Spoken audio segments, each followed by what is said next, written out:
La bourse, c'est le placement le plus performant historiquement.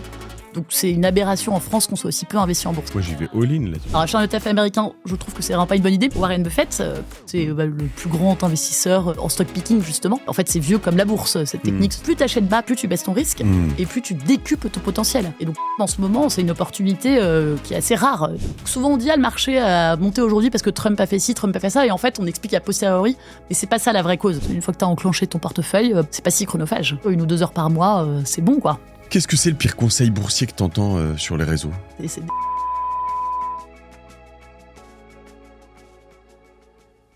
Nous y voilà, l'épisode 2 avec Marie de Rem. Salut Marie, ça va ? Salut Mathieu, ça va très bien. Bon, et toi ? Très bien, en pleine forme. Écoute, en pleine forme avec ces hauts et bas de marché.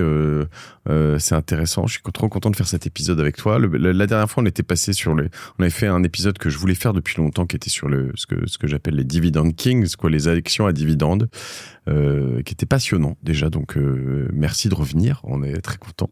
Je suis ravie aussi. Et puis là, on va faire un épisode. Toujours sur des actions, parce que c'est ce que tu connais le mieux, mais sur le stock picking, qui n'a pas trop le vent en poupe. D'ailleurs, pardon, je t'invite que pour des trucs qui n'ont pas le vent en poupe, parce que pendant un moment, les actions à dividendes, je ne sais pas si c'est revenu un peu, mais c'était vraiment flemme, quoi. On regardait que les actions qui prenaient de la valeur, mais les dividendes, on s'en foutait un peu. Le stock picking, ça a le vent en poupe? Non, toujours pas. Hein. On est plutôt à fond sur les ETF en ce moment, non? Oui, clairement, à tort, je pense. On va en parler abondamment par la suite. Mais tu vois, typiquement, ces fameuses actions à dividendes dont on a parlé il y a 2 ans et demi, ouais. J'en avais parlé de 5, tu les aurais achetées, mettons, équipondération, tu aurais battu l'indice sur la même période. Donc à tort, voilà. Désolée de me la ramener un peu. Non, mais t'as raison. Mais attends, c'est important de le dire. Faut savoir, c'est ça. Et puis, en plus, on reproche ça toujours aux hommes. Moi, j'aime bien les femmes qui arrivent et qui s'imposent et qui montrent un peu qu'elles avaient raison. Et c'est très bien. Tu te souviens des 5 dont on avait parlé ? Ou de quelques-unes ? J'ai regardé hier, justement, parce que je voulais vérifier, pour pas sortir un calcul. Il y avait Crédit Agricole SA, BNP, AXA, Amundi et Veralia. 4 financières. Ouais. Mais je m'avais dit, j'aime pas ça. C'est pas à la mode. Mais je me souviens très bien. Et je me souviens très bien depuis avoir vu les financières exploser et à chaque fois repenser à cette discussion, en effet. Et en réalité, elles avaient déjà commencé à remonter un peu. Elles avaient fait la moitié du chemin. Quand on s'est parlé, on les a achetées en bas du chemin. Et elles ont continué leur route. Et en fait, le stock picking, c'est ça. Et en plus, elles distribuent. Et elles distribuent. Elles ont augmenté, elles distribuent du dividende. Quand je te parle de la performance, c'est dividende inclus. Et si tu la compares à un indice MSCI World, par exemple, un dividende inclus aussi. Okay. Et en prenant en compte l'échange, parce que c'est quand même beaucoup d'Américaines, etc. dedans. Très intéressant. Là, aujourd'hui, on va être moins sur le dividende, même si on est sur du stock picking. Donc, comme tu le dis, il faut prendre le dividende inclus, parce que ça fait partie de la performance. Mais l'idée, c'est d'essayer de comprendre pourquoi on devrait s'y intéresser. Comment, évidemment. Parce que... en fait, il y a un adage qui dit quand même très clairement, alors c'est peut-être les vendeurs d'ETF qui te disent ça, probablement, mais les gens qui font du stock picking sont toujours battus par les ETF et par les indices. Donc autant pas s'emmerder. En plus, c'est plus safe les indices, quoi. Alors, il y a 2 points de réponse, mais les indices, c'est plus safe. Les indices, en fait, t'achètes un peu à l'aveugle. Un panier plus safe, c'est qu'on met pas tous les œufs dans le même panier. Complètement. Non, mais complètement. Et franchement, c'est vrai que c'est pratique. Si tu achètes un ETF d'un indice quelconque en mars 2020, en 2009, fine. Tout remonte, c'est cool. Mais tu achètes aujourd'hui, où le S&P 500 est proche de ses plus hauts historiques, le MSCI World est proche de ses plus hauts historiques, le CAC est proche de ses plus hauts historiques. T'achètes des marchés hauts et en plus, t'achètes aussi bien des belles boîtes que des mauvaises dans le lot. Donc, moi aujourd'hui, je trouve qu'acheter un ETF d'un indice au plus haut, c'est un risque parce que tu payes très cher. Alors, dans 30 ans, tu retrouveras tes petits parce que les marchés montent structurellement dans la durée, mais tu vas te prendre quand même une petite porte en attendant. Je suis d'accord avec toi. Je dois nuancer ça. Dans le sens où ça fait moi des années que je vois le plus haut historique et que je me dis ça va céder. Donc évidemment, j'achète pas trop d'ETF ou d'indices parce que je me dis j'attends que ça cède et puis ça fait que monter encore. Donc après, on peut se dire que ça peut encore aussi monter 2 ans. Mais... Et ça peut encore continuer, on ne sait pas. Ça, c'est sûr. Le crash de la bulle des dot-com, on l'annonçait dès 96, il est arrivé 4-5 ans après. Tu vois. Donc, mais maintenant, tu as raison. La plupart des gérants et sans doute aussi des particuliers, mais on a moins de stats, font moins bien que les indices parce que en fait, ils appliquent pas la seule. C'est pas parce qu'ils sont mauvais, hein, c'est juste qu'ils appliquent pas la seule méthode qui marche en bourse. Elle est assez simple, hein, c'est très basique. Il faut acheter une action de qualité, et globalement, la qualité, c'est la position concurrentielle. Il faut l'acheter à un prix bas. Et ça, c'est le plus important, en fait. Il faut la payer pas cher. Tu achètes une action pas chère, tu baisses ton risque, en fait. Tu baisses ton risque, elle baisse encore. Enfin, elle peut encore baisser un peu, mais si tu achètes une très belle boîte à son prix ou un peu cher, en fait, tu risques, même si elle est magnifique, même si elle va faire de la croissance. Donc, tu achètes une action de qualité solide à un prix décoté, et après, et ça, c'est l'autre règle très importante, c'est tu attends. Et les gérants, la plupart d'entre eux, ils doivent faire des reportings trimestriels, annuels. Ils sont dans le rouge un trimestre, 1 an, 2 ans, ils passent pour mauvais, ils se font dégager, les clients en ont marre, et le temps qu'ils aient raison, ils ont perdu leurs clients. Et donc ils le font pas, ils préfèrent suivre vaguement l'indice, acheter les trucs qui montent, les trucs à la mode. Ouais, on fait comme tout le monde, quoi. Comme ça, au moins, on pourra pas me reprocher d'avoir une stratégie exotique, quoi. Exactement. Mais si je devais te pousser un peu d'intertranchement et pas être sympa, ma chère Marie, je te dirais, mais tell me something I don't know. J'achète un produit de qualité pas cher. C'est évident. Attends, j'achète une grosse BMW toute neuve à 10% de son prix. J'achète, ça fonctionne un peu partout. Ok. C'est évident, mais tout le monde ne le fait pas. Okay. Les bancaires, tu voulais les acheter il y a 2 ans ? Non. Bah voilà. Donc tu sais la théorie, mais tu ne la pratiques pas. Non, mais ce qui est difficile, alors je vais te dire, il y a 2 choses et c'est ce que je veux. C'est pour ça que je te pousse volontairement dans les orties. Mais fais-le. Je suis là pour ça. Je sais que tu vas me repousser dans les orties en retour. Avec ou non, au contraire. Non, au contraire, tu vas être beaucoup plus sympa que je le suis. Mais tu vas. L'idée, c'est que, comme tu l'as dit à l'instant, j'aurais pas acheté les bancaires parce que. Et probablement à court terme, toi tu dis de qualité. Moi, je trouve que en fait, les banques sont nulles, quoi. Et à plein d'égards, mais je les trouve pour la plupart nulles comparativement à Revolut, à Lydia, à Sumeria, à Conto, tu vois, à tous ces newcomers qui arrivent, même tous les gens de la fintech qui, en fait... avec de l'IA, avec de la tech, dès que j'ai des rapports avec mes banquiers, en fait, que ce soit en pro ou en perso, pardon, mais c'est dramatique, tu vois. Et alors il y a une forme de résilience, et puis ils sont structurés, ils sont probablement meilleurs sur les gros deals de private equity, les choses comme ça. Mais même là-dessus, tu regardes les SCPI, elles sont pourries. Donc je me dis, j'ai pas l'impression que ce soit qualité, mais en l'occurrence, j'avais tort parce que tu le dis et que peut-être qu'il y a plus de choses et que je vois pas.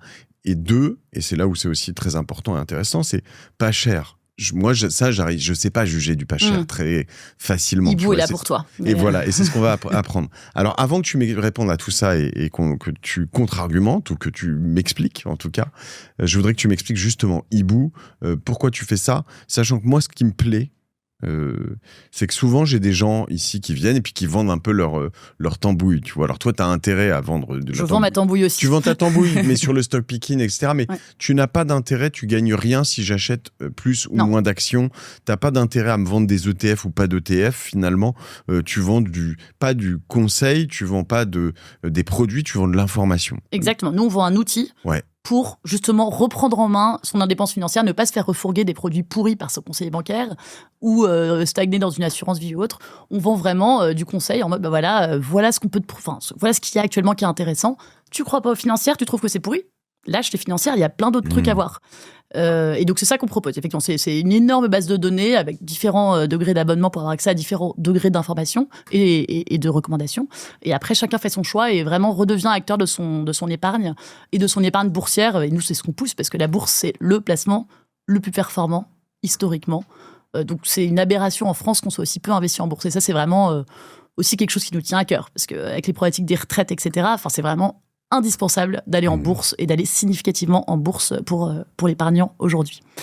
Ok, ça coûte combien, juste raconte-moi. Alors, on a 2 abonnements, un à 4 € par mois, qui est vraiment en mode data, donc là tu as accès à une base de données. C'est pas cher. C'est vraiment pas cher. En plus, quand je vais te négocier un prix à la fin, ça va vraiment être pas cher du tout. Calme-toi tout de suite. Hein.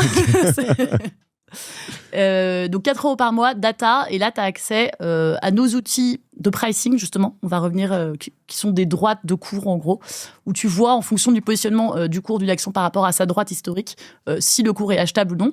Et pour compenser cet outil qui est statistique, tu as une base de données fondamentale où tu vas voir si les bénéfices suivent, ce que fait la société concrètement, etc. Et pour les gens un peu plus flemmards, qui ont besoin d'être plus accompagnés. Tu as un abonnement expertise à 48 € par mois.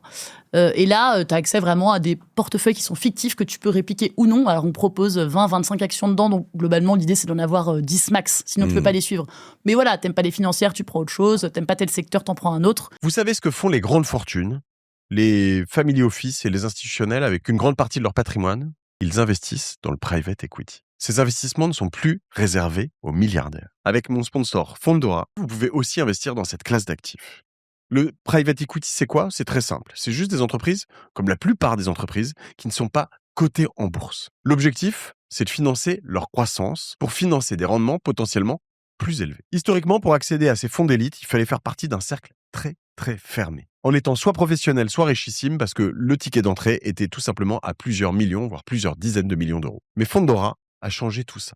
Avec son offre Fondora Plus, ils vous permettent de rentrer dans ce type d'investissement avec un montant de 30 000 €. Et vous pourrez investir dans les meilleurs fonds mondiaux dans des portefeuilles qui sont déjà structurés. L'idée, c'est que vous accédez au même portefeuille que les institutionnels et les family office. Alors, si vous voulez en savoir plus, allez-y de ma part. Vous allez sur fundora.fr, c'est fundora.fr. Je tiens vraiment à remercier Fondora pour leur soutien à la martingale. On retourne à l'épisode. Et tu sais quoi, en plus, dans ce genre de truc, je pense que je me dirais, j'aime pas trop les financières et j'ai probablement un biais qui est pas bon. Mais... Bah voilà, t'en as plus en ce moment, mais je me dirais, j'ai peut-être un biais qui est pas bon et donc j'irais probablement dans un truc que j'aime pas pour mettre une partie de mon portefeuille et me dire, tiens, je vais essayer un truc différent pour m'y intéresser notamment. Ok. Alors, justement, ce qui est important en bourse, mais on aura l'occasion d'en reparler aussi, c'est de croire en ce qu'on achète. Parce que, voilà, t'achètes pour 3 ans, 5 ans, 10 ans. Il faut acheter pour 3 ans, 5 ans, 10 ans. Si ça fait plus de 100% en 2 mois, c'est cool, tu vends. Mais il faut s'attendre à ce que ça prenne du temps et que peut-être ce que t'as acheté à 100 descende à 70 demain. Et en fait, ça, c'est la vie normale de la bourse. La bourse, il y a une volatilité, c'est un super outil. Ça descend à 70, qu'est-ce que tu fais? Tu renforces et tu passes ton prix à 85 en moyenne et c'est cool. Et quand ça monte à 200, t'as d'autant plus maximisé ta performance. Donc ça, il faut s'en servir de la volatilité, mais il faut aussi l'accepter. Et en fait, on se dit, je l'accepte, comme tu le disais. Hein, je sais qu'il faut acheter un leader des côtés, qu'il faut attendre, je le sais. Mais sauf qu'en fait, on le fait peu et surtout, on le supporte pas. Quand tu perds moins 30%, t'es pas bien. Et c'est normal. Quand tu mets ton argent que t'as épargné et que tu perds moins 30%, moi, je regarde pas, moi. C'est comme ça, t'as raison. Ouais. Il faut pas regarder. Tu achètes, tu pars en vacances, tu regardes plus et tu reviens dans 10 ans, 5 ans. Et voilà. Je regarde que quand je suis dans des épisodes comme ça. Sur les banques, juste, je nuance. Hein, le service pourri, je pense qu'en tant que client de la banque de détail, on l'a tous ressenti. Enfin, on est beaucoup à l'avoir, disons. Là, je te parle en tant que qualité, je te parle de position concurrentielle. Ça veut pas dire que toi, t'es forcément client des produits. En revanche, la BNP, c'est la première banque française, qu'on le veuille ou non. Crédit Agricole, ils ont un maillage incroyable sur tout le territoire. Et c'est ça dont je te parle. Ça veut pas dire qu'ils ont les meilleurs conseillers, les meilleurs produits, etc. Mais en revanche, ils sont leaders, c'est indéniable. Et puis en Europe, ils sont très très bien positionnés, les deux. Exactement, sur la banque d'affaires pour BNP, etc. Ouais. Amundi, leader européen de la gestion d'actifs, un marché en pleine croissance. Donc, c'est pas, ce qui compte vraiment, c'est pas tant bien sûr que la qualité des produits et de l'offre compte à terme, mais le fait qu'ils aient une position concurrentielle et que pendant un temps, ils étaient valorisés 1/10 de cette position, en fait, elle est là. Et puis Amundi, ils font des tas de produits super bien. Amundi, oui, c'est encore autre chose. C'est assez performant pour le coup. Ok.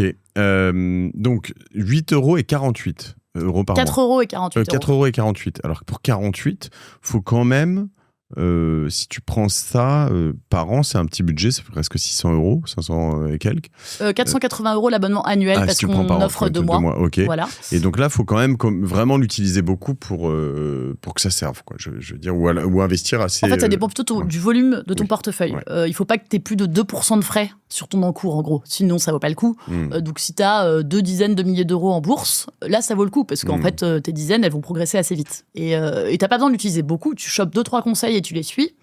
Et après, tu fais ta petite pelote tranquillou. Bilou. Vous faites quoi Vous avez une API ou ce que tu appelles un MCP, un truc que je peux brancher à mon IA pour brancher mon hibou à mon IA, par exemple, ou un truc comme ça, tu vois ce que je veux dire? Pas encore. D'ailleurs, on le fera peut-être un jour. Nous, ce qu'on cultive, c'est vraiment la relation. Notamment, on fait des visios. Les gens posent des questions. Donc, t'arrives, t'as ton action, t'as ton OVH. T'arrives, mais qu'est-ce que je fais?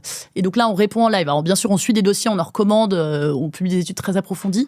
Mais je dirais, peut-être le plus différenciant dans cet abonnement expertise, c'est vraiment le rendez-vous 2 fois par mois. Okay. Où on se retrouve en communauté et on discute et on avance comme ça. Donc, oui, IA, etc. Mais justement, on essaie de s'en démarquer au maximum avec ce côté humain que tu ne trouveras pas dans une IA. J'ai 2 questions qui vont faire le fil de cet épisode désormais, plus une 3e en subsidiaire. La première, c'est qu'est-ce qu'une bonne action ? La deuxième, c'est qu'est-ce que pas cher, ou qu'est-ce qu'un bon prix ou un mauvais prix, comment on le price, parce que vous avez tous les outils pour faire ça et pour analyser. Et ensuite, la dernière fois, tu es parti ici avec des bancaires à la fin de l'épisode, donc qu'est-ce qu'on regarde en ce moment spécifiquement ? Je sais pas si tu es en mesure de donner des conseils ou pas, mais donc je crois pas, je sais pas, t'es passif. Des idées. Des idées, voilà. On ne donne pas de conseils en investissement, vous faites ce que vous voulez. Et c'est vous qui investissez. C'est pas parce que la dernière fois on a eu, ou tu as eu raison, que tu auras raison cette fois-ci. Exactement. Donc c'est important de le rappeler. Qu'est-ce que c'est une bonne action ? Une bonne action, c'est une action qui a une position... je parle pas à Mère Teresa, je parle juste à Marie, pardon, excuse-moi. Non, c'est une action qui a une position concurrentielle durable, en gros. Ouais. Donc, il y a plein d'actions qui peuvent gagner de l'argent, qui ne sont pas leaders sur leur marché, mais pour simplifier, quand tu es un particulier, choisis un leader et regarde si sa position concurrentielle est durable. Un L'Oréal, par exemple, leader mondial de la beauté. Les gens ont toujours payé pour la beauté. Les gens paieront toujours a priori. Ça va pas basculer du jour au lendemain, normal. Ça va pas basculer. Ils investissent dans l'innovation. par exemple. Pareil. Oui, pareil, mais il me semble que c'est pas coté. Tu m'en avais parlé la dernière fois. C'est marrant ça. Pourquoi je reviens là-dessus ? Ok, mais je sais pas. C'est une obsession. Ouais. Je suis obsédé par le fret. Ok. Et je me souviens maintenant. Très bien. Je crois que c'est très bien. Un total. Un Total, la fin du pétrole, il y a un point d'interrogation sur Total. Ça ne veut pas dire qu'il n'y a pas des rebonds à jouer. Ils ne font pas que du pétrole, justement, c'est un peu leur grosse stratégie. Alors, leur grosse stratégie, c'est de pivoter, mais aujourd'hui, dans les comptes, c'est que du pétrole. Dans 5 à 10 ans, je suis d'accord, ce sera sans doute une autre histoire. Le pétrole, ça valait le coup d'acheter quand le pétrole était bas. Là, maintenant, qu'il a bien remonté quand même, et en plus qu'il y a un accord qui se profile. Je parle pas de prix, je parle d'une bonne action ou pas. On est sur le premier. Tu as raison, excuse-moi, j'ai été trop vite. Total fait partie des majors, donc oui, mais sur un marché où, alors voilà, c'est l'autre point, c'est que tu regardes la position concurrentielle et est-ce qu'elle va la maintenir. Et Total... Alors, je pense que ça arrivera pas si vite que ça, la fin du pétrole. Enfin, d'ailleurs, c'est ce que a priori tout le monde dit, ça va être plus long que prévu. En revanche, c'est quand même dans les cartons, quoi. Donc, donc c'est pas forcément un truc que je garderai ad vitam. Et ça peut être un peu pareil justement sur les bancaires, c'est-à-dire que sans parler de prix, tu peux te dire finalement elles vont se faire un peu rogner par les nouveaux entrants ou non. On se dit une BNP, un Crédit Agricole, ils sont tellement gros, ils vont savoir se transformer. Le bancaire, il y en a toujours besoin. Je pense qu'ils sauront se transformer. Le bancaire, il en a toujours besoin. Moi, ce qui me fait plus peur sur ces sujets-là, qu'on a acheté quand c'était à la casse et qu'on a vendu parce que ça a beaucoup monté, c'est plus le côté, ils ont beaucoup d'obligations françaises. Et donc là, je trouve qu'à 1 an de la présidentielle, il y a un sujet, mais c'est plus ça, c'est plus un risque externe là. Et alors là-dessus, justement, à 1 an de la présidentielle, à 2 ans après ces législatives toutes pourries, là-dessus, toi, tu prends en considération le contexte géopolitique sur Iboud Sur les bancaires, oui. Ok. Sur les bancaires, oui. Sur quoi d'autre ? Écoute, c'est à peu près tout. Parce que tu vois, l'essentiel du CAC, en fait, maintenant, c'est des boîtes complètement internationales. Pareil pour le SBF. Un L'Oréal, un Air Liquide, un Saint-Gobain qui est plus petit.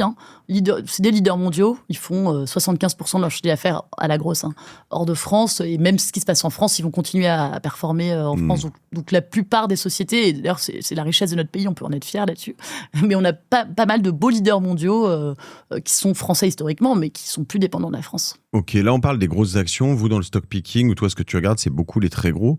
Il y a combien d'actions cotées en bourse sur Euronext ou je sais pas si je te pose. C'est une bonne question. J'ai pas la réponse. Quelques centaines, quelques milliers certainement. Ouais. Et on regarde essentiellement le SBF, ouais. C'est vrai, mais pas que. Mais parce que on travaille. On prend un historique de 20 ans, des comptes sur 20 ans, des cours sur 20 ans. Et donc, du coup, ça filtre un peu toutes les nouvelles techno, pharma, etc. Sur lesquelles OVH aussi. C'est une boîte sur laquelle on n'a pas tant de recul que ça. On en avait parlé à l'introduction en bourse. Ça a monté, puis ça a baissé. Voilà. Donc, la question, voilà. Qualité de la position concurrentielle, durabilité de la position concurrentielle. On regarde un tout petit peu le contexte autour, comme on le disait sur les bancaires. Mais pour faire court, on va éviter d'investir dans les diligences quand le moteur à explosion arrive, tu vois. Ensuite, le prix. Alors, le prix, on a l'avantage, comme je te le disais, de regarder... Enfin, tout le monde le sait, il faut regarder long terme en bourse. Mais c'est un luxe que beaucoup de gérants n'ont pas, malheureusement pour eux. Et alors, à court terme, la bourse, c'est ce qu'on appelle un système complexe. Là, je vais faire un peu de théorie financière nobélisée, donc ça va être quali quand même. Mais c'est un système complexe. Donc à court terme, tu ne peux pas la prévoir. C'est une multitude d'intervenants qui interagissent. Donc souvent, on dit, le marché a monté aujourd'hui parce que Trump a fait ci, Trump a fait ça. Et en fait, on explique a posteriori, mais c'est pas ça la vraie cause. En fait, il y en a pas, il y en a une multitude et on ne peut pas l'expliquer. C'est un peu comme la météo. Si je te dis, dans 3 semaines, il va faire telle température, je vais me planter à 80%. Notamment une majorité d'actions achetées et vendues par des robots qui ne savent pas vraiment ce qu'ils font. Et voilà, c'est donc ce qui explique quand même une volatilité parfois incompréhensible, non ? Exactement. Et qu'il ne faut même pas chercher à comprendre, en fait. Ça fait partie de la structure du truc. En revanche, si tu regardes à plus long terme, 20 ans, 30 ans, on voit que les systèmes financiers et les actions, et ça c'est une théorie financière nobélisée, suivent une direction. Et suivent notamment une loi statistique, c'est ça qui va nous intéresser, qu'on appelle la loi log normale. Donc c'est la fameuse courbe en cloche que tu as sûrement côtoyée lors de tes années de lycée ou autre. 2-3 ans, ouais. C'est ça. Qui suit...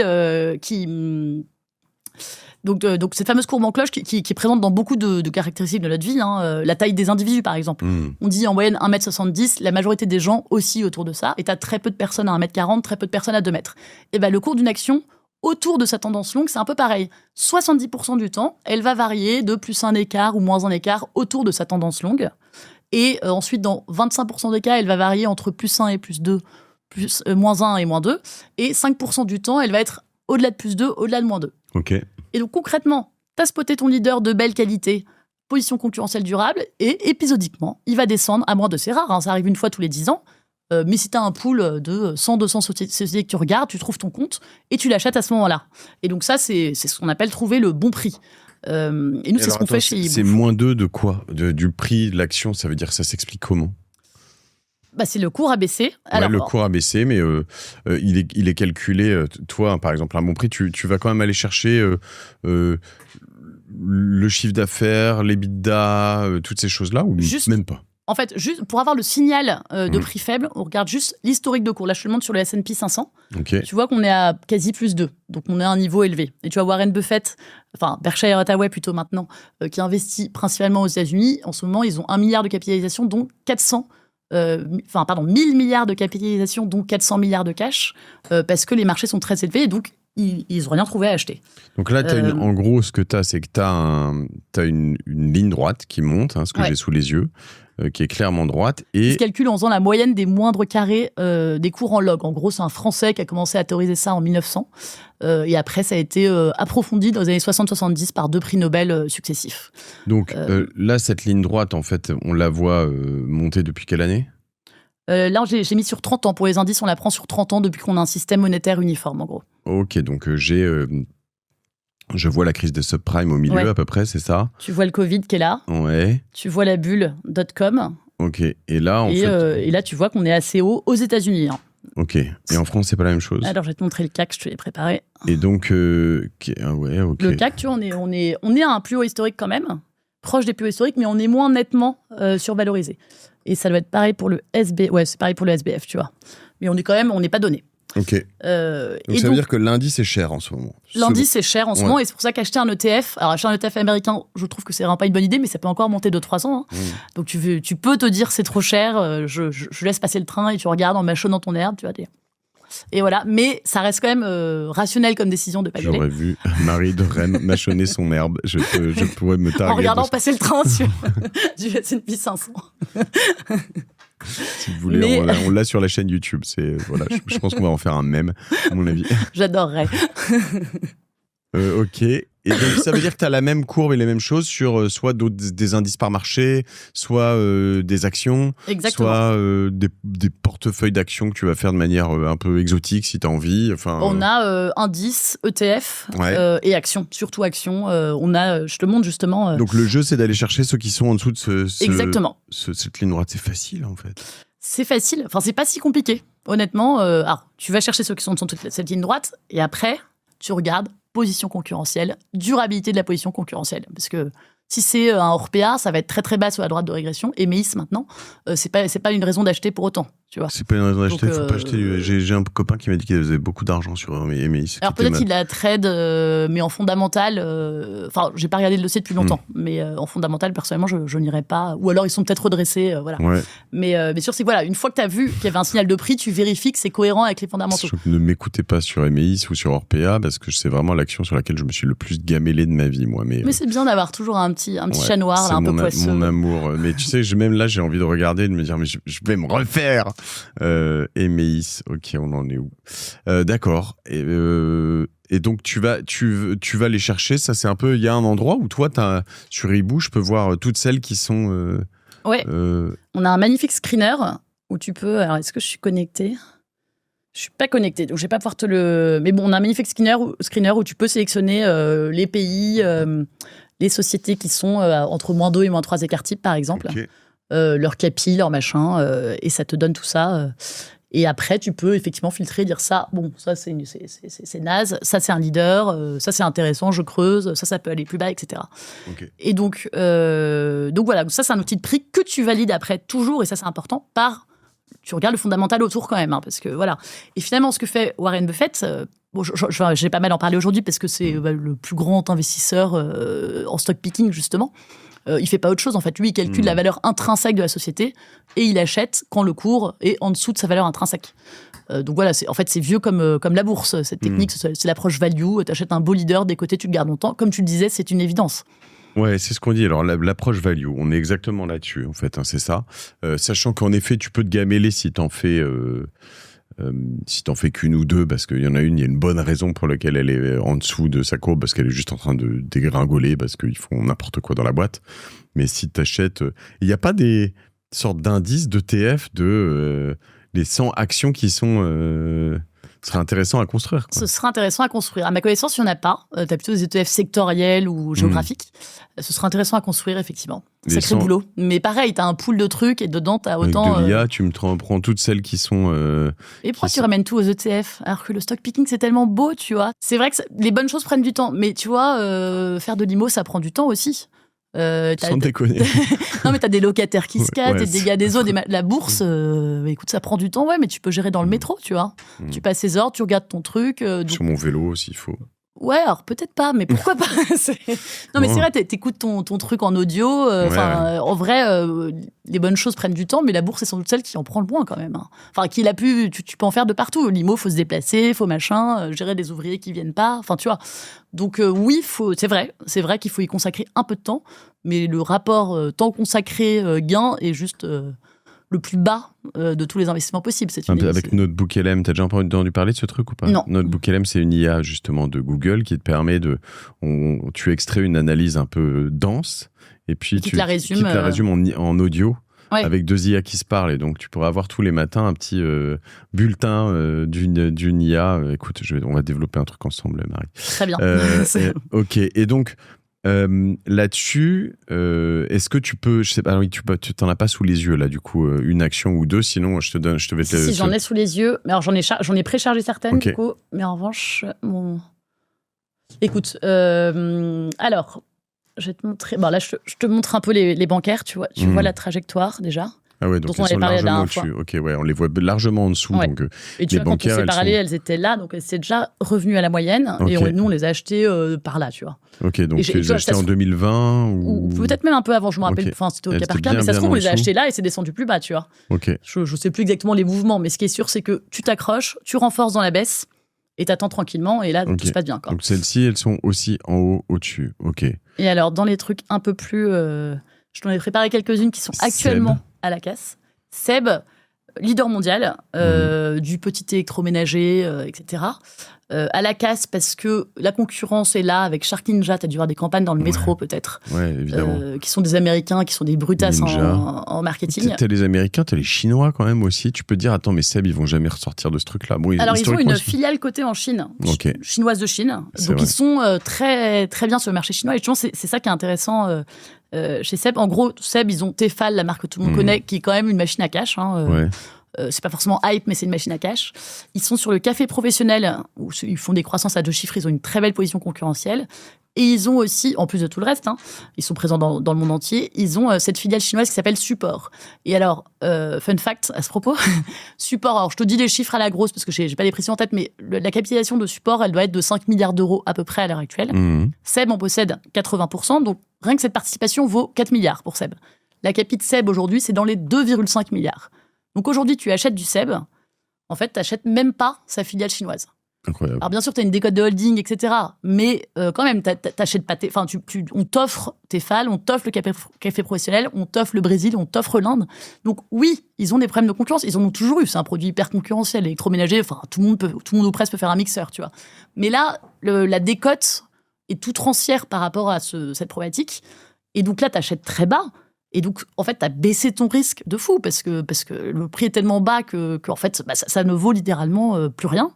Et donc, tu peux acheter assez sereinement du Seb. Et c'est ça qu'on n'a souvent pas en tête en bourse. On se dit, mais pour gagner plus d'argent, il faut prendre plus de risques. Mais en fait, plus tu achètes bas, plus tu baisses ton risque et plus tu décupes ton potentiel. Et donc, Seb, en ce moment, c'est une opportunité qui est assez rare. Tu vois, une décote comme ça, c'est moins de 5% du temps, en haut ou en bas. Donc, disons, en schématisant, moins de 2,5% du temps en bas. Donc, c'est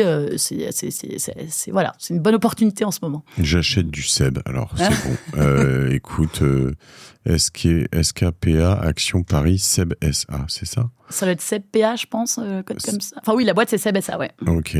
Je parlais du code boursier. Ok, c'est ça, GSK.PA, tu crois que c'est ça? C'est bizarre.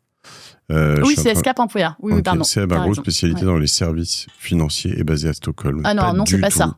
Mais je me demande s'il n'y a pas SK dans leur code. Écoute, je ne l'ai pas sous les yeux. J'ai l'ISIN, sinon, si tu veux. Intéressant. Ok, donc Seb, on regarde ça. Super. Donc Seb, ce qu'il faut retenir, c'est que c'est valorisé moins actuellement qu'une de ses filiales en Chine. Que sa participation dans une de ses filiales en Chine. Ouais. Et après, tu as tout le reste. Tes FAL, le café professionnel, une boîte mondiale qui vend toujours, tu vois. Et un bilan solide, etc. Elle est forte.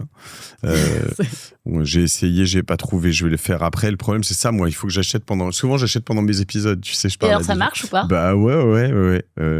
Après, ça dépend des prestataires. Je vais te dire d'intérioriser la boîte, de la connaître, tu vois. Enfin, vraiment, la connaissance libère. Parce que si Seb demain fait moins 20%, tu vas dire attends, mais elle m'a dit n'importe quoi. Ça va pas. Non, tu sais quoi. Le bon réflexe, c'est renforcé. C'est pas. Mais quand tu connais le dossier. C'est pas si vrai que ça, parce que tu vois, avec Octave Klaba sur OVH, j'ai enregistré avec lui et pendant l'épisode, je me suis dit allez, j'y vais, bam, j'y suis allé, je l'ai fait, ça a baissé. En effet, j'ai pas renforcé parce que juste je suis pas assez impliqué, etc. Mais jamais je me suis dit je vais vendre, tu vois.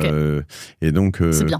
Ouais, je les place et puis moi j'oublie toutes ces choses-là et je me dis de toute façon j'essaie de faire ça avec de l'argent dont j'ai pas besoin et puis pas besoin à court terme. À chaque fois, je regrette de juste pas faire assez. Donc là, je vais y aller plus fort. Quoi d'autre alors? Qu'est-ce qu'on regarde d'autre? Qu'est-ce qu'on regarde d'autre en ce moment? Alors, juste, faudra regarder. On mettra une ou deux courbes. Tu me feras des captures d'écran. On mettra juste les courbes pour illustrer ce qu'on s'est dit là. Vous regarderez sur le site de La Martingale, lamartingale.io. Vous regarderez, on mettra les captures. Mais c'est hyper simple. C'est vraiment. En fait, c'est le gros avantage de cet outil qui est un outil statistique, donc qui a ses limites. Il faut toujours le compléter une nouvelle fois par l'analyse fondamentale. Mais là, Seb, je te montre juste rapidement. Tu descends. Tu as quand même pas mal de matière là si tu veux faire ton choix. Et donc ça, on le propose sur 60 000 valeurs. Okay. Donc c'est quand même pas mal. Mais par exemple, 60 000, il y a SpaceX dedans? Oui, il y a SpaceX dedans, ouais, bien sûr. Alors SpaceX, ça n'a pas de sens, l'historique de cours, pour le coup. C'est trop court. Il faut un historique de 20-30 ans pour que ce soit significatif. Mais en revanche, on va mettre des comptes, etc. Et donc, Seb, là, tu vois, en fait, c'est assez clair. Il faut l'acheter là. Il faut commencer à la vendre là. Mais là, tu aurais pu la garder, tu aurais attendu un peu. Là, il faut vendre. Acheter, enfin tu vois, on voit à chaque fois, dès que tu passes un peu la première ligne au-dessus, et dès que tu passes la première ligne en dessous, et puis en dessous tu te renforces. Exactement. Okay. Et ça a de la valeur sur un historique assez long. Mais là je vois toujours donc cette ligne qui est droite, elle n'est pas... Enfin, elle va rester comme ça, la ligne. Tu vas pas la modifier au fur et à mesure du temps. Alors, elle s'ajuste au fil du temps, en fonction des performances du cours, ça c'est sûr. Mais justement, le fait de prendre un historique d'au moins 20 ans, 23 ans en l'occurrence pour les sociétés, on prend 30 ans pour les indices et un peu plus de 20 ans pour les sociétés. En fait, ça fait que des modifications des 2 années qui suivent sont marginales. Mais on est d'accord qu'il y a des boîtes qui, si tu prends la ligne et puis elles vont juste descendre et s'écraser au sol, voire fermer. Enfin, ça arrive, quoi. S'il y a un changement structurel, oui. Et c'est pour ça que tu vérifies toujours que le structurel est toujours là, que les fondamentaux sont toujours là, que la position concurrentielle est pérenne. Seb, on pense que c'est le cas. Un L'Oréal, c'est le cas. Un Emeis, la question se pose. Les boîtes bouleversées par l'IA. Pardon, t'en parlais d'une, je t'ai interrompu. Non. Non, je me posais la question justement de comment on... Alors, il y en a par exemple qui doivent être très largement, si tu mets une droite comme ça, justement Tesla, Google, où elles sont très largement au-dessus, elles sont surpricées depuis des années, non ? Oui. Google, pas tant que ça de mémoire. Ouais. Ça a peut-être repris... Alors attends, je vais te chercher Alphabet. Ouais. Hop. Parce que c'est un peu toujours la question, c'est que ça fonctionne évidemment, là tu m'en montres un certain nombre, j'aimerais bien voir celles sur lesquelles ça fonctionne pas par le haut et celles sur lesquelles ça pourrait ne pas fonctionner par le bas. Tu vois, Alphabet, ouais, mais tu vois, ça n'a pas toujours été. Il y a 2 ans, tu as eu une opportunité sur Alphabet, tu vois. Intéressant, et c'est en revanche, historiquement, là ce qu'on voit, c'est qu'elle était quand même sur une grande partie toujours très proche de sa vraie valeur sur Google. Ouais. Il y a peu de moments où ça sort en dehors de la ligne droite, quoi. Okay. Mais quand même, tu vois, là, tu as une opportunité. Enfin, là, il fallait vendre. Bon, là, il fallait acheter 2022. Tu as quand même toujours des occasions. Okay. Et alors, des boîtes où tu voulais regarder une autre, excuse-moi, Tesla, peut-être ? Par exemple, ouais. Non, l'idée, c'est un peu de voir jusqu'où on a raison et tort. Et Emeis, tu montreras, d'ailleurs, à la limite, ça peut être rigolo. Emeis, ça fait peur. Ouais. Hop. Il y a mon réseau qui me trahit, j'ai l'impression. Est-ce qu'il y a des endroits et certaines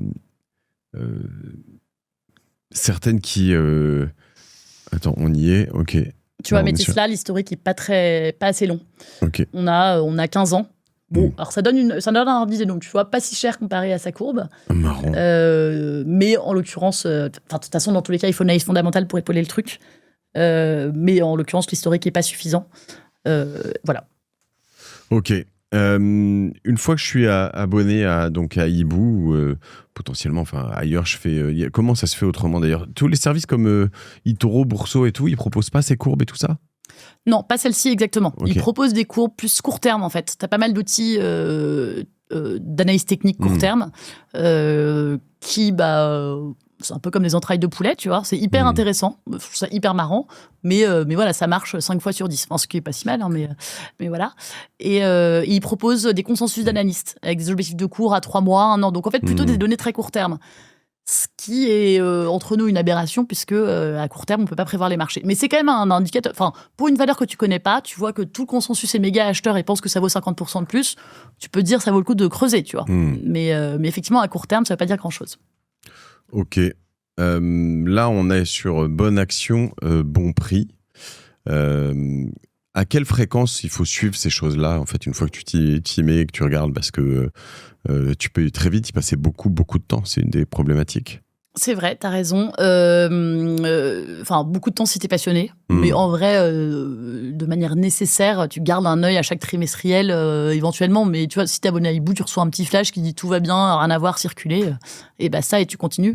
Et nous, quand on a une action en portefeuille et qu'on décide d'alléger ou de vendre, tu reçois un mail dans la minute, tu ouvres ton appli, hop, tu fais le truc. Pour l'abonnement Exertis, je te parle. Hein.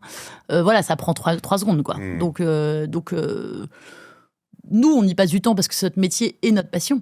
Dans les faits, en portefeuille de bon père de famille, comme on l'appelle, je pense que, je ne saurais pas dire, 1 ou 2 heures par mois, c'est bon, quoi. Une fois que tu as enclenché ton portefeuille, pour le suivre, c'est pas si chronophage. Et donc, ça veut dire, si je prends un peu la masse générale, comme on dit que généralement les ETF vont nous battre, ça veut dire que là-dessus, tu as quand même 2-3 actions qui surperforment dans les ETF, ou quelques-unes, un gros ventre mou qui surperforme légèrement et quelques-unes qui sont sous-pricées, en fait, c'est comme ça que ça se passe. Enfin, quel est le volume de celles qui sont...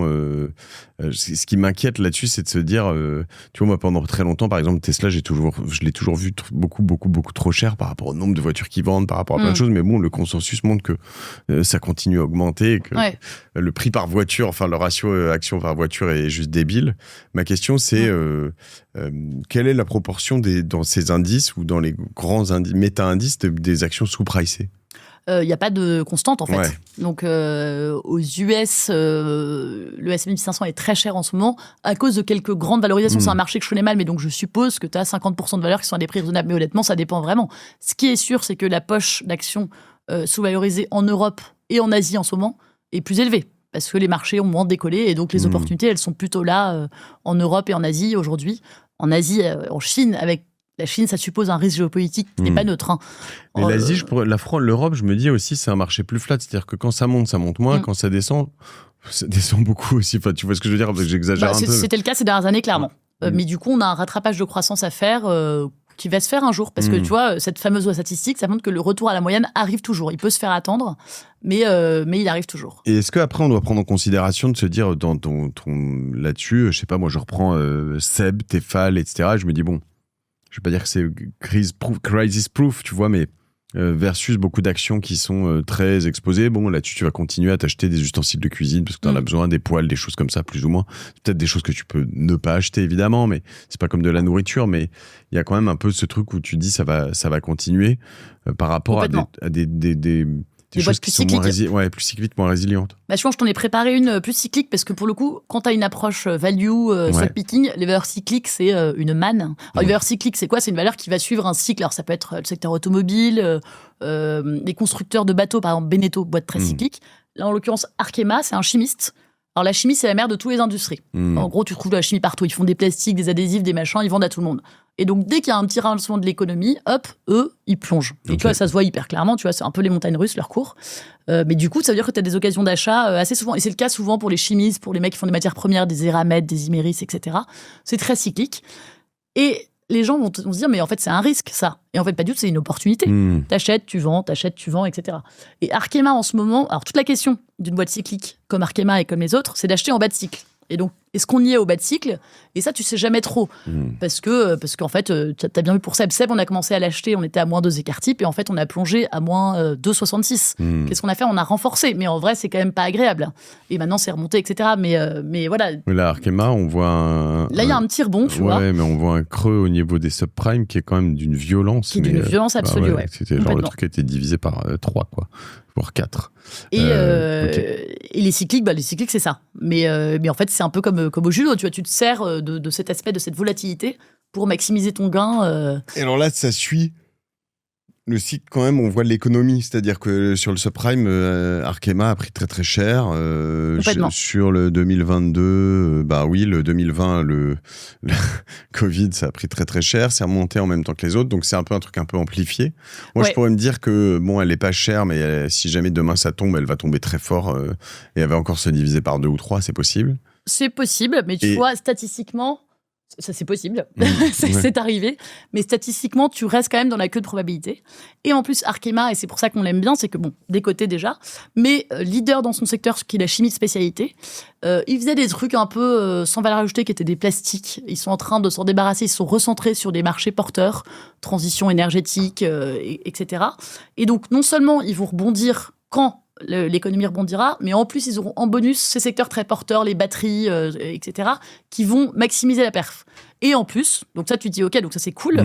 Mais bon, si ça dure encore 2 ans, 3 ans, et ben là, tu regardes, ils ont un bilan solide, ils ont une forte trésorerie, donc ils peuvent tenir la tempête. Donc, au pire, tu te plantes sur le timing, et ça reste chiant. T'attends 2 ans, il se passe rien, voire ça baisse un peu. Ouais. Tu rachètes, ou tu fais rien, mais voilà. Ouais. Tu regardes et t'as l'air con, parce que pendant ce temps-là, l'IA continue, et t'es genre... Voilà, en train de bouffer ton herbe. Je m'en mets pas. Okay. Mais toujours est-il que, en même temps, ton risque est carrément maîtrisé parce que tu as acheté pas cher, alors ça peut encore baisser un peu, tu renforces, comme tu viens de le dire très justement. La boîte est solide, elle est en bas de cycle et elle prendra. Les exagérations, les cycliques, il y a une exagération à la baisse, mais aussi à la hausse, donc ça rebondit fortement aussi. Et d'autant plus quand la boîte a une stratégie intelligente. Et il existe des contrats cycliques? Parce que moi, ce qui m'intéresserait presque là, si tu te dis ça va potentiellement se casser la figure, de me dire tiens, je vais investir dans une contrat cyclique qui est assez basse, tu vois. Ouais, complètement. Je t'en ai préparé une, ça tombe bien. C'est incroyable. Mais non, mais tu vois, des Nestlé, des Danone, typiquement, c'est des contrats cycliques. Et Nestlé, en ce moment, c'est très bas. Alors que pourtant, c'est ultra... On appelle ça des secteurs défensifs, en fait. Ouais. C'est des trucs leader mondial. Tout le monde continue à acheter du café, à acheter de la nourriture pour les animaux, tu vois. Donc là, ils ont des problèmes de croissance atone. Ils ont eu des problèmes de direction. Et ils ont des problèmes de réputation avec l'histoire du lait contaminé. Donc tout ceci additionné fait que le cours est bien à la cave.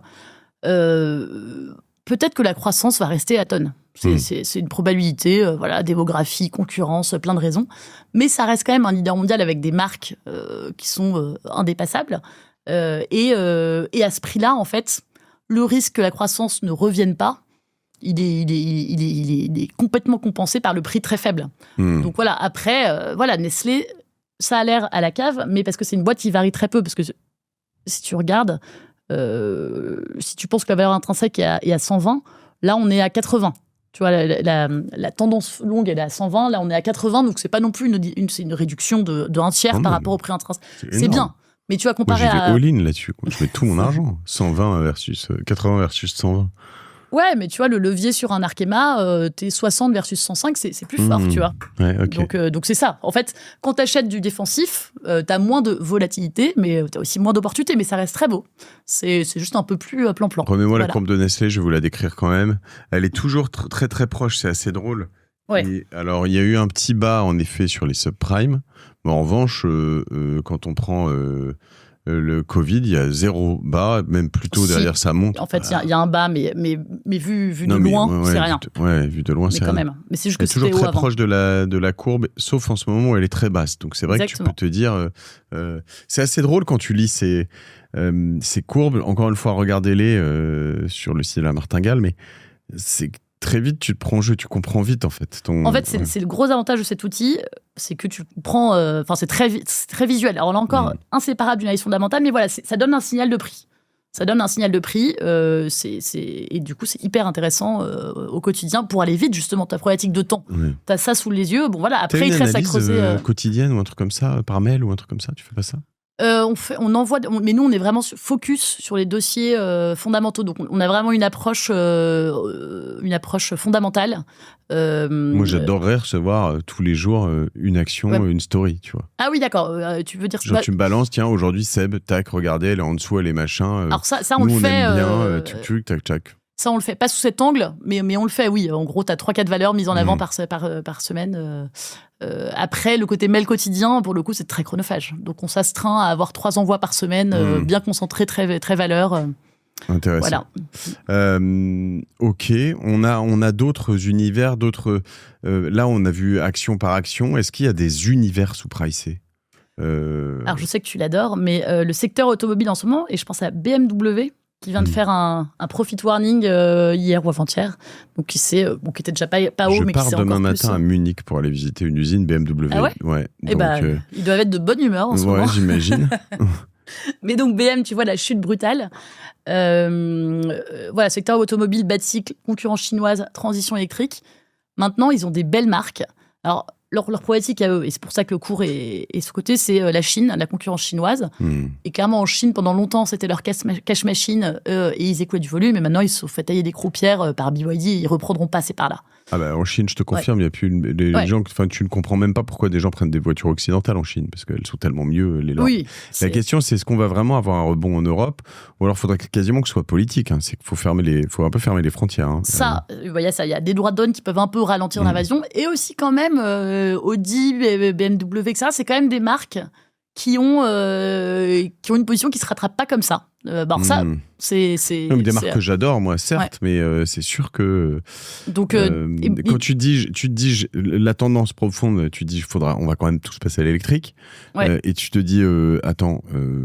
Si je passe à l'électrique, j'ai vu, je suis allé tester des Xpeng ou des BYD ou des Tesla. Je vais pas m'acheter. Il y a la Renault 5 qui est sympa vite fait, tu vois, mais j'ai une trop grande famille pour ça. Mais non, mais c'est vrai. Non, mais c'est vrai. Mais après, t'as des boîtes. Enfin, Volkswagen, ils sont présents sur l'électrique, tu vois, ils sont assez bons là-dessus. BM, ils s'y mettent aussi à fond. Tout le monde s'y met, ils ont pas le choix. La question, c'est que ils ont un sujet, ça c'est clair. En revanche, la décote, elle prend en compte la Chine et elle prend en compte le fait qu'ils sont morts en Europe. Et s'ils se maintiennent en Europe... Décote, pour vous donner, on est à 60 en gros, et là, versus un 97 qui serait la ligne, enfin un 100 quasiment. On est quasiment à 40% en dessous du prix qui devrait être le prix si la ligne était droite. Le prix juste... Exactement. Et donc, il y a une vraie décote et une vraie question qui se pose, ça je te l'accorde. Mais tu vois, est-ce que la question se pose de la même manière pour Stellantis, qui est aussi à la cave, que pour BMW? Pour moi, c'est pas la même qualité de dossier du tout, tu vois. Et je pense que le marché est ultra excessif. C'est ça qui fait la fortune des investisseurs particuliers quand ils savent s'y prendre. C'est que en immobilier, t'as une décote de 5%, 10% sur un bien, t'es content. T'as une décote de 30%, t'as fait l'affaire du siècle, ou alors il y a un énorme loup. En bourse, ça arrive tout le temps. En fait, franchement, donc c'est aussi ça qui est sympa. Et donc là, tu me parlais de secteur sous-valorisé. Le secteur automobile, c'est typiquement le cas. Maintenant, toute la question de savoir qui va s'en sortir dans l'histoire. Et voilà, t'as quand même des boîtes qui sont mieux armées que d'autres pour tirer leur épingle du jeu. C'est ça, c'est que tu te dis aussi, il y a les intuitions, mais tu te dis, le secteur automobile européen est probablement sous-pricé à bien des égards. Après, sauf pour ceux qui iront à la casse et qui s'en remettront pas. Alors que peut-être le secteur automobile chinois est surpricé parce qu'il est tellement en vogue, ou on peut dire pareil de Tesla. Ils sont bien cassés la gueule parce qu'il y a un problème de surproduction dans pas mal de secteurs, et notamment pour l'automobile. Ce qui va donner un problème sur l'Europe, si jamais on donne un problème sur l'Europe, clairement. Ouais. Donc chacun ses problèmes. Mais ça, c'est des problèmes qui sont conjoncturels. À terme, quand même, a priori, la consommation intérieure en Chine va reprendre. Enfin, tu vois, dans 5 ans, le problème, c'est que ça se décale de trimestre en trimestre. Le marché est court-termiste et a peur, et c'est normal. Mais si tu vois un peu plus loin, les cycles finissent toujours par se réinverser. Qu'est-ce que c'est que le reverse stock picking ? Je ne sais pas du tout. Je ne sais pas. Eh bien, écoute, je l'avais dans mes notes, je croyais qu'on en avait parlé, mais quelles actions ne pas acheter ? Alors, c'était vraiment ça. Ah, le reverse, pardon. Ok, dans ce... en ce moment, tu me dis les bancaires, toi un peu. Les bancaires, en fait, le vrai risque quand on investit en bourse, c'est le prix. Donc oui, les actions trop chères. Donc tu as raison, les bancaires, elles sont chères. Les techs, c'est magnifique, mais elles sont chères. Donc oui, le pire risque que tu prennes en bourse, c'est d'acheter trop cher, en fait. Et même si la boîte est magnifique, là encore, même si elle fait du 30% de croissance chaque année, si tu la payes trop cher, en fait, tu prends un gros risque. Sur la fiscalité, là-dessus, l'idée, c'est que tu sais comment on est imposé. Est-ce que j'achète une action si je la vends pas ? C'est comme sur tout le reste, j'ai pas réalisé ma plus-value, donc je paye pas d'impôt sur... exactement. Ça dépend de ton support pour le pourcentage de fiscalité. Okay. Mais en effet, c'est ça. C'est PEA, PME, c'est quand même pas mal parce que tu as des plafonds. Mais en revanche, une fois que tu as versé des fonds et que tes valorisations montent, tu peux dépasser ces plafonds allègrement. Et donc ça, c'est quand même cool parce que tu peux sortir régulièrement de l'argent en étant imposé. Je crois qu'on est à 18,6% sur la plus-value en ce moment. Okay. Et après, tu as l'assurance vie qui est à 25% au bout de 8 ans. Enfin bref. Mais c'est combien le plafond du PEA, tu sais ? C'est 150 000 et PAPME, 75 000. Okay, oui. Et donc, il faut absolument en ouvrir un pour prendre date. Et ça paraît... ça peut paraître beaucoup, ou au contraire pas beaucoup en fonction des profils. Mais effectivement, si ton argent continue de monter, tu peux avoir plusieurs centaines de milliers d'euros avec une fiscalité très avantageuse. Et tu peux sortir, rentrer l'argent des au bout de PEA ? 5 ans, ouais. Ok. Pas avant 5 ans, tu sors, tu casses le truc. Ok. Mais après 5 ans, tu peux faire des retraits autant que tu veux. D'où l'intérêt de l'ouvrir, parce que si tu l'ouvres, après, tu auras pris date et... tu mets 100 balles dessus, le minimum que ta banque te demande. Et voilà, donc il faut absolument l'ouvrir, ouais. Intéressant. Tu t'as parlé un peu de Berkshire Hathaway, tu as dit qu'on en reparlerait, Warren Buffett, etc. Vous analysez un peu, eux, ce qu'ils font. Tu connais un peu, c'est quoi les actions, sur quoi mise Warren Buffett en 2026 ? Alors déjà, il est plus dedans, tu sais, maintenant. Il est émérite, mais voilà. Écoute, ce qu'il a acheté récemment, je crois que surtout, il n'arrive pas à acheter en ce moment. Donc, il garde, comme je te disais, 40% de cash. Pourquoi ? On peut se dire, suivons Warren Buffett et ne faisons rien. Eux, ils ont donc 1 000 milliards de capitalisation. Donc, en gros, s'ils veulent pas s'éparpiller, il faut qu'ils investissent au moins 10, 20, 30 milliards par ligne. Et en fait, ça restreint vachement leur univers parce que tu vois, un Saint-Gobain qui a une capitalisation à 50 milliards ou 40, c'est trop petit pour eux. Donc en France, à la limite, ils pourraient acheter du L'Oréal ou du Air Liquide ou quelques gros géants. Ouais, c'est ça. Et dans les faits, ils le font pas parce que ils achètent beaucoup américains, parce que c'est un marché qu'ils connaissent, dans lequel ils se sentent à l'aise. Et là encore, c'est une philosophie que je trouve assez pertinente. Achète ce que tu connais, pas ce dont on te parle en 3 minutes dans un podcast.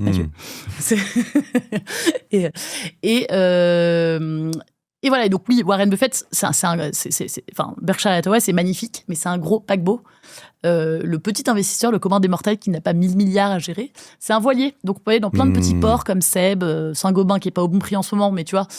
Et donc, c'est aussi un des avantages à ne pas être multimilliardaire. Voilà. Il y en a. Il y en a. Quelques-uns. Sur quels endroits tu as fait des gros fails ? Athos. Tu voyais très bas et ouais. On a acheté, je me rappelle plus des chiffres, mais on a vendu à moins 40% de moins-value quand même, donc sagement on est parti. Et après ça a encore descendu, okay. Donc fail. Et pourquoi à ce moment-là tu te mis à vendre ? Parce que là tu crois plus à l'action, là. Parce que tu aurais pu te renforcer aussi. Ouais, complètement. Mais quand tu regardes les fondamentaux, il y a un moment où tu te dis oula, il y a un doute, en nous. Alstom, double fail. Parce que, je sais pas si tu as suivi, mais en gros, ils ont mal estimé des dépenses liées à l'achat de Bombardier. Donc le cours a décroché de 20%. il y a 2 ans, un truc comme ça. On a attendu que ça remonte, on a vendu. Et on en a repris il y a 6 mois. Et en fait, bim, de nouveau, une erreur de... Donc, bref, 2 fois, tu vois, 2 fois. C'est une boîte magnifique, par ailleurs. Hein, mais... Donc là, t'attends que ça remonte ou tu... Oui, on attend que ça remonte. Mais tu vois, t'es à moins 20%. C'est pas très grave en soi. Donc, elle est probablement assez basse en prix en ce moment. Elle est assez basse en prix. Et en même temps, le management qui fait des erreurs, ils sont pas responsables de tout, évidemment. 2 fois, quand même, il y a un moment où c'est difficilement pardonnable, je trouve, surtout en 2 ans. Ok. Après... En toute transparence, hein, quand tu fais une erreur en bourse, tu fais du moins 40, moins 60, c'est pas top. Mais à côté de ça, tu as des lignes où tu vas faire plus 300, plus 400. Donc en fait, là encore, ton espérance de gain, elle est ultra positive, quoi. Donc, mais avec des stratégies comme ça, et ta ligne, comment tu l'appelles, ta courbe de... la droite de régression. La droite de régression.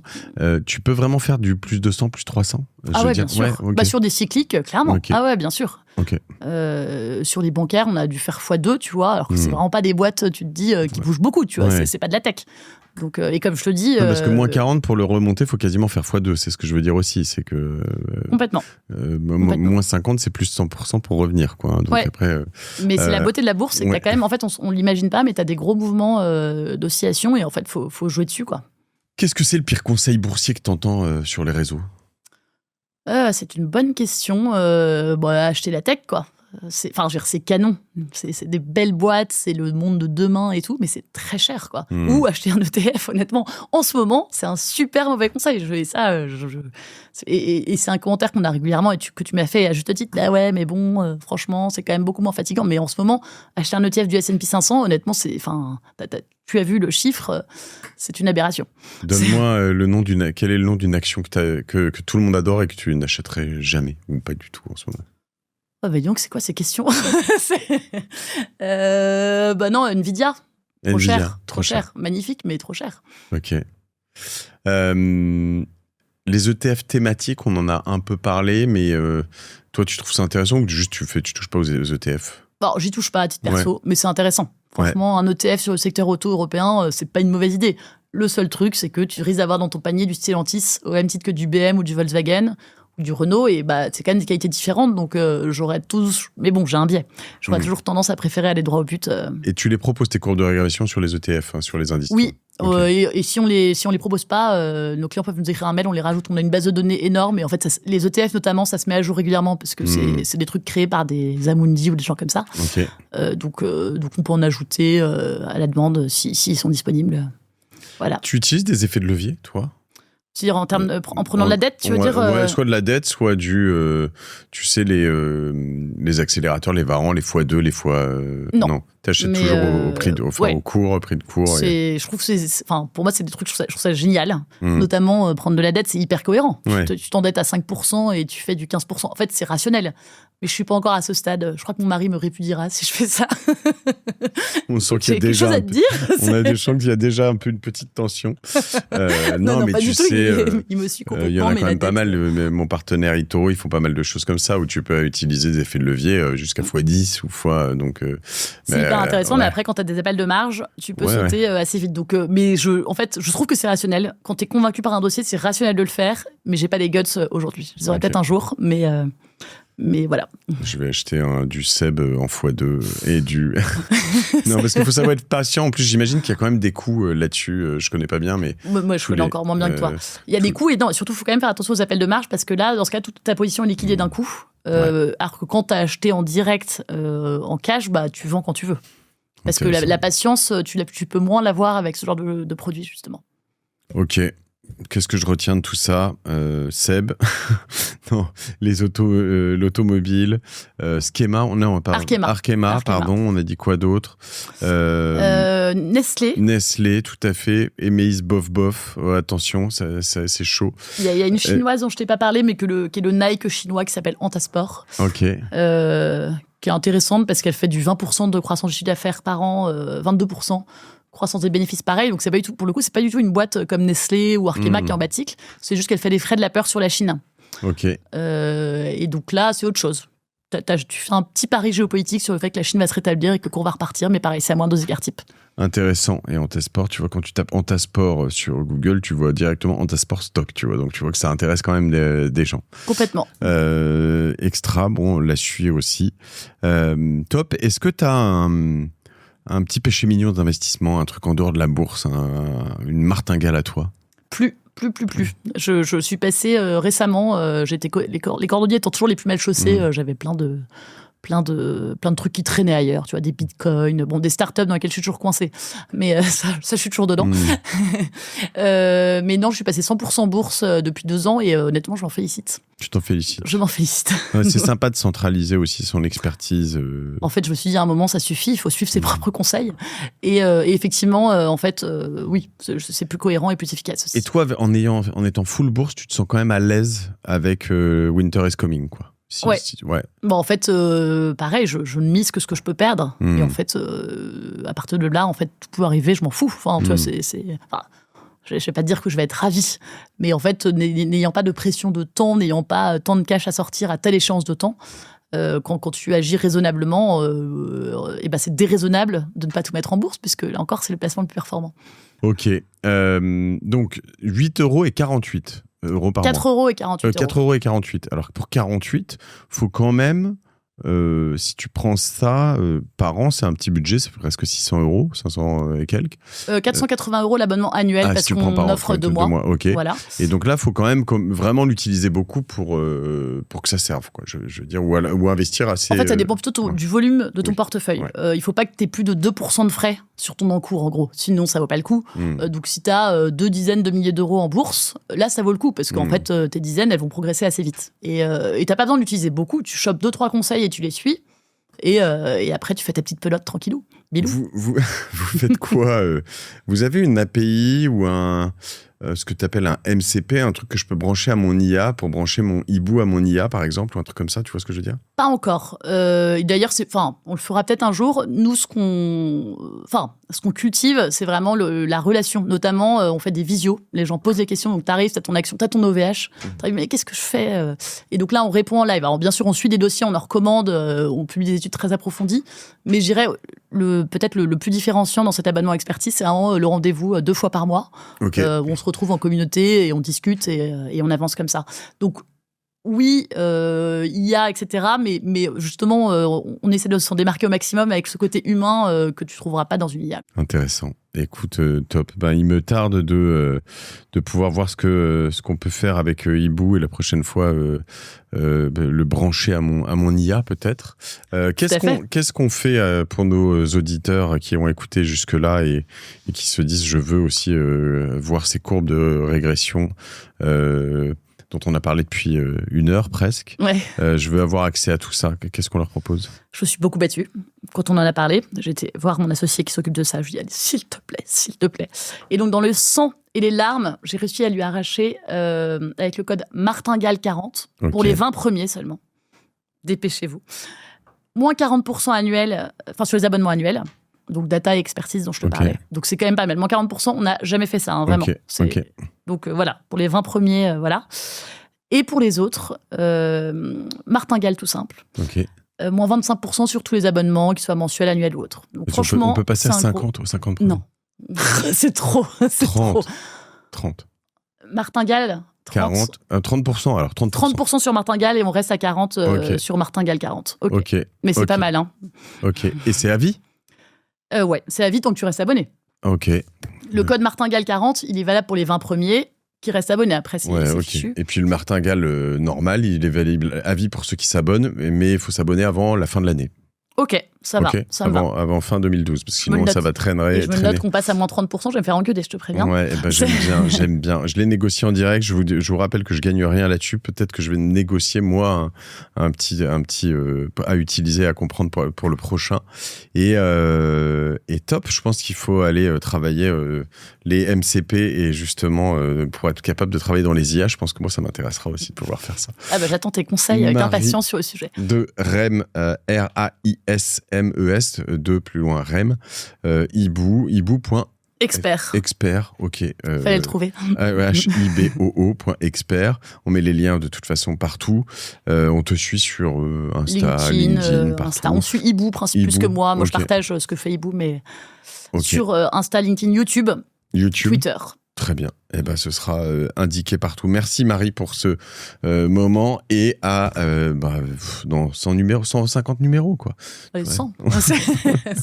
Allez, ça marche. On verra ce que sont devenues toutes ces actions. Et puis surtout si elles ont balancé du dividende. En effet, tu avais une liste d'actions. Je voyais la dernière BNP, Crédit Agricole, Amundi, AXA, Verallia et Hang Seng Bank. Tu sais ce qu'ils ont donné les deux derniers, Verallia et Hang Seng Bank, non ? Hang Seng Bank est sorti de la cote malheureusement. Okay. Et Verallia, c'est un Veris qui a fait moins 25% de dividendes inclus, tu vois. Okay. Et malgré ça, avec le panier d'actions dont je t'avais parlé, on a dépassé l'indice. Donc autant te dire que... Et bon, Verallia, c'est pas foutu du tout. Moins 25%, c'est la vie normale. Compensé par les dividendes en plus. Donc ça va repartir. En effet, note de Mathieu, durant l'épisode, nous évoquons l'action GCCM à CGM, mais en fait, elle n'est pas... tu y tiens. J'en veux, moi. Rodolphe, fais-moi croquer. Merci, en tout cas. Et puis... à la semaine prochaine sur La Martingale. À bientôt. Abonnez-vous. Partagez-nous aussi vos actions. Tiens, on peut faire ça sur les réseaux sociaux. Partagez-nous vos actions qui vous plaisent, celles que vous allez trouver ou pas. Si vous n'êtes pas d'accord aussi, interpellez Marie. Je répondrai. Voilà, avec politesse, évidemment. Allez, on vous embrasse. Bisous. Salut, à la semaine prochaine.